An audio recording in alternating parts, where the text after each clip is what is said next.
Okay, Sofyan is taking this for a ride. This is his bike.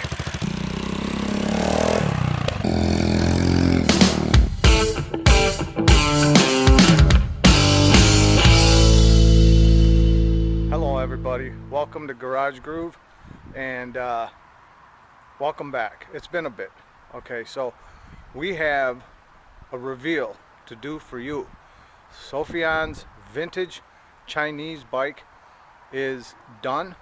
There's a few things left, but we'll hit those off camera. So for the most part, it is done. Now, we're gonna go over this thing. This has been an improv education, basically. We've modified a lot of stuff on this bike to make it work. We have not ridden it yet. We're hoping to, and it's going to be interesting. And I'll tell you that in just a second. So let's take a look at it.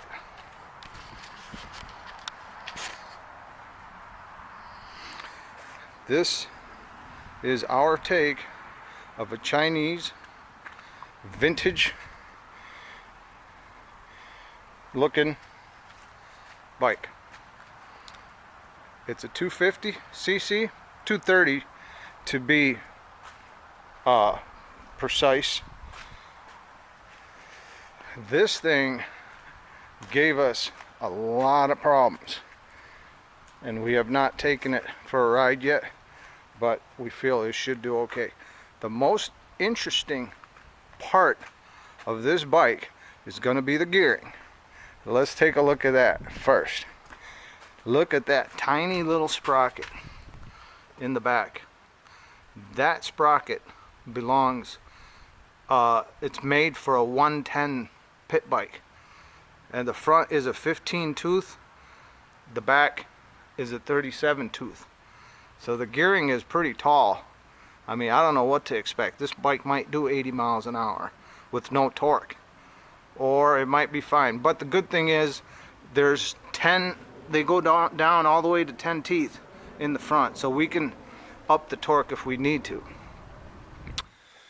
So we started with a very rough looking Chinese 250cc bike.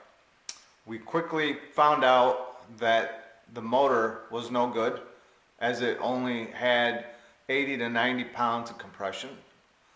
So then we went ahead and built the motor, and we got a great compression test. We were showing about 165 pounds. The motor turned out wonderful, and it ran really great. Quickly after that, things started to fall apart. So when we got our new wheels, we ran into trouble with the front wheel. The front wheel, the rotor was displaced because it was not a dished rotor, and we had to resize the spacers and shift the wheel. We also ran into problems with the axle on the front wheel. The new wheel wanted a 15 millimeter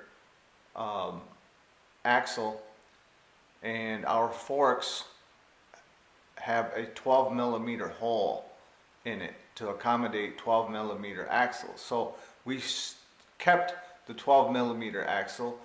We've got all new bearings for the wheel. Remember, the OD had changed. The outside diameter of the new wheel was different than the old wheel. So we had to get new bearings that had the new wheel diameter on the outside, but kept the 12 millimeter ID, the inner diameter for the axle. So we switched that and we made that work.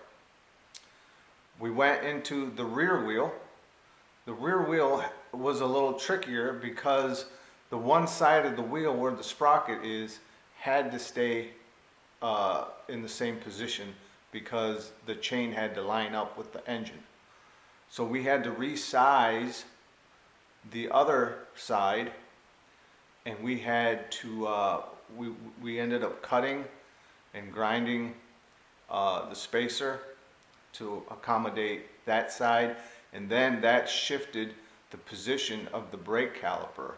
So we had to take the mount, I cut that mount in half, and then I re-welded it into position, and that's how we made the rear brake work out. We had problems with the cables. We ran into issues with the clutch cable. It is not fitting. The spring position was in the wrong place. So we had to get 2 or 3 of them. We finally got one to fit. Same with the throttle cable.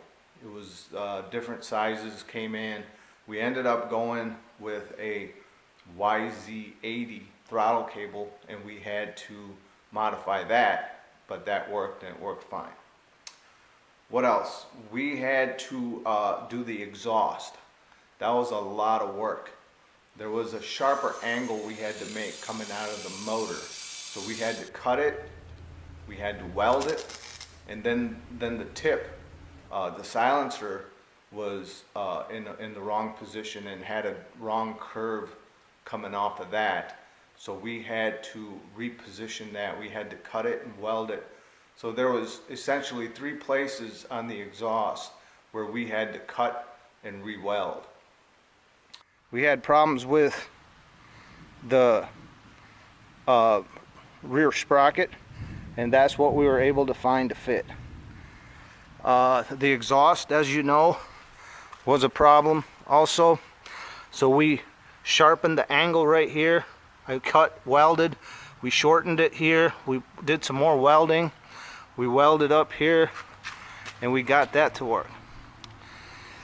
This, I had to drill. The rear master cylinder didn't meet the holes.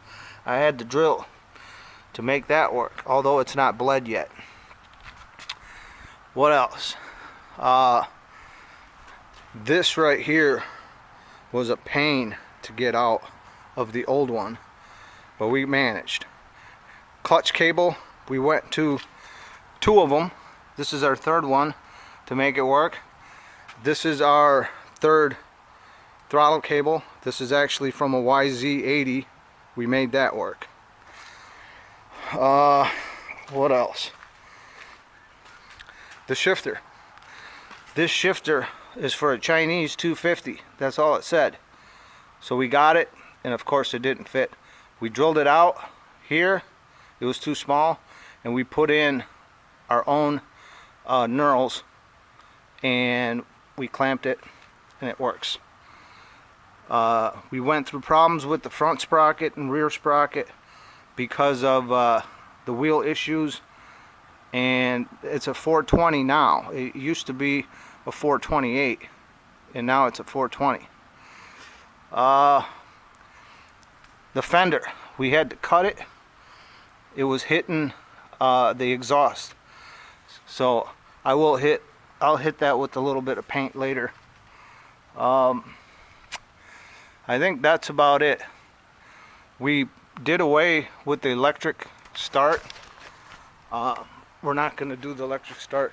This thing starts easy enough with the kick. But the most interesting part is going to be the gearing. How is this thing going to pull? It's yet to be seen. Now, we can always go down some teeth in the front to give it more torque. And we can go all the way down to 10 teeth. We're at 15 right now, so we'll see about that. But that's it right here. That's our vintage Chinese pit bike. It's got Sophian clearly written on it, number 12, for how old he is. We just put some fresh gas in it. We're ready to take it for a quick ride. We'll see what happens. We'll see you in a minute.